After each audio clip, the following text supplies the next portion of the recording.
Let's try T, nothing. Let's try R, okay. R is good.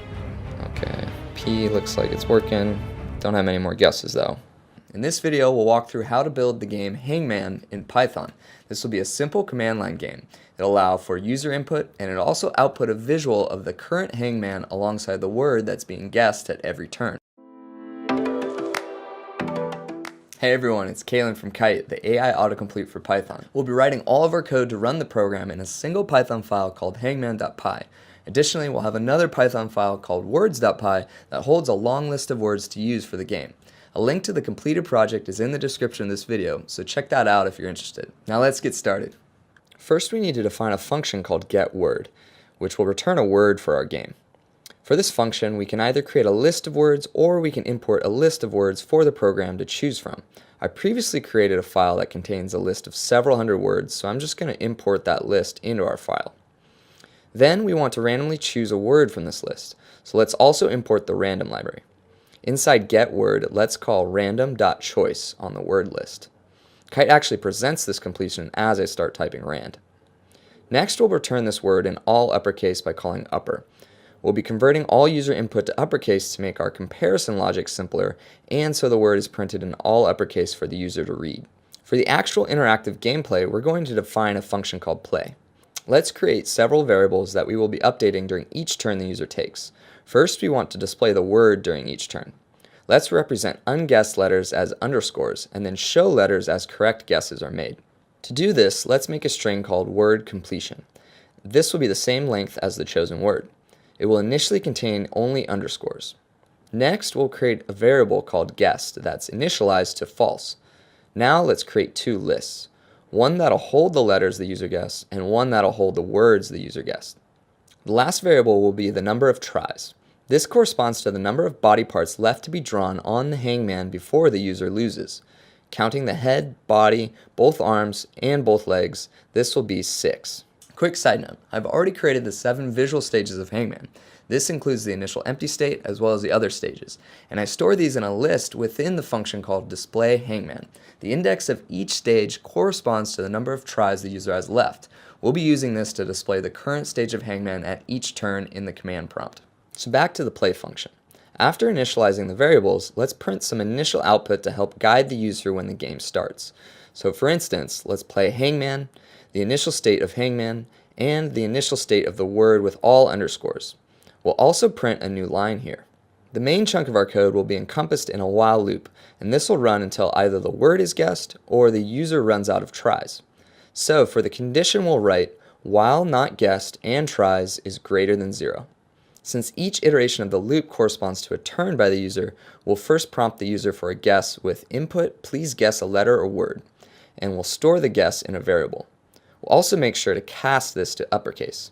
Inside the loop, we'll have 3 possible conditional branches, each based on different user input: guessing a letter, guessing the word, or typing something other than a single letter or word of the correct length.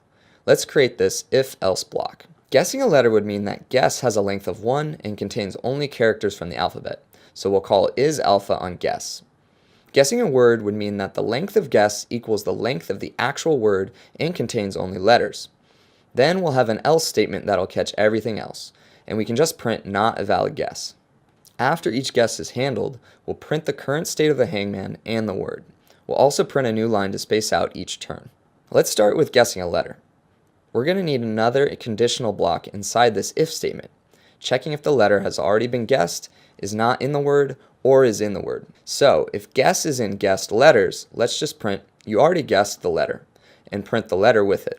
Then if guess is not in the word, we'll print guess is not in the word. Here we'll also decrement the number of tries by 1 since the user made an incorrect guess, and we'll append guess to guessed letters. The only remaining possibility is that the user made a correct letter guess, so we'll make an else block and print good job, guess is the word. Once again, we'll append guess to guessed letters. Next, we have to update our variable word completion to reveal to the user all occurrences of guess. For this, we'll first convert word completion from a string to a list, so we're able to index into it. And we'll store this in a new variable called wordAsList. Now we need to find all the indices where guess occurs in a word, so let's use a list comprehension. Here, we're calling enumerate on Word to get both the index I and letter at the index for each iteration. We're appending I to this list if its corresponding letter equals guess. You can read more about what functions like enumerate do by looking over at the Kite Copilot here. Now let's use a simple for loop over indices to replace each underscore at index with guess. Then let's update word completion with the new changes by calling empty string.join on word as list to convert it back to a string. It's also a possibility that guess now completes the word, so let's include an if statement to check this.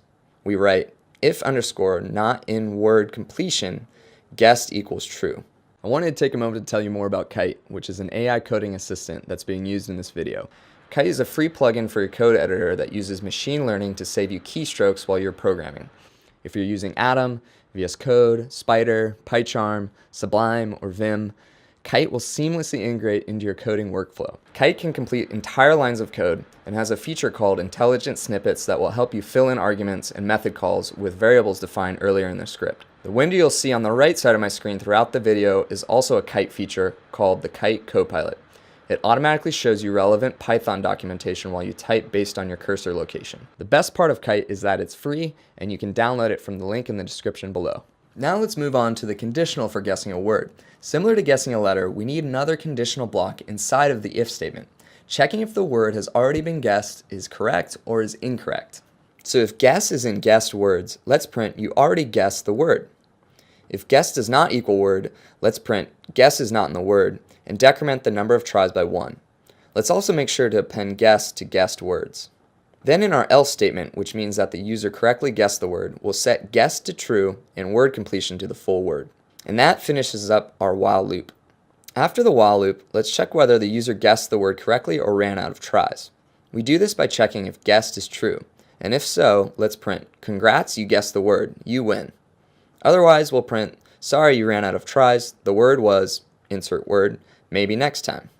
Finishing up, we just need a main function to put everything together. Let's first get a word from getWord. Then let's pass this word to play. This is all we need here to run the game once, but let's add some code to give the user the option to play again.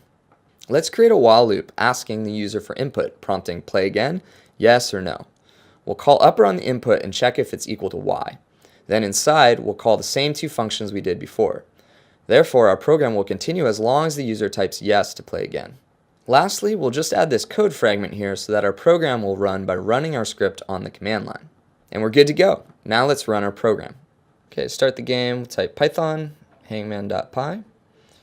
The game initializes and we can start guessing. So A, nothing in there. Okay, great. Let's try E, and E's in there. Nothing on O, nothing on S. Let's try N. Let's try T, nothing. Let's try R, okay. R is good. Okay, P looks like it's working. Don't have many more guesses though. What should I try now? Okay, I, good. Let me just guess the word since it's my last try, and predict doesn't work, so let's play the game again. Try A's in there, good. Let's try E, nope. And M, nope. Let's try S, great. Let's try T. Let's try W. Running out of guesses, and try C. Let's see if I can guess one more. Nope. Ran out, so let's play again. Let's try A. Let's try another vowel, E. Great, we got E. Let's try N. Okay, let's try T. Nice, T is in there. Let's try S. S is in there, good. Might be able to guess it. Great, I guessed the word. Nice, our game works, and we can say N for no, I don't want to play again. Great, we succeeded at building a simple Hangman game in Python. I hope you had fun making your own game with Python, and if you're feeling ambitious, you can implement a GUI for this game next, so the game isn't played entirely from the command line. Thanks for watching, make sure to subscribe to our channel for more Python skill building, and don't forget to download Kite. It's free to use, and you'll code faster and smarter with it in no time. See you next time.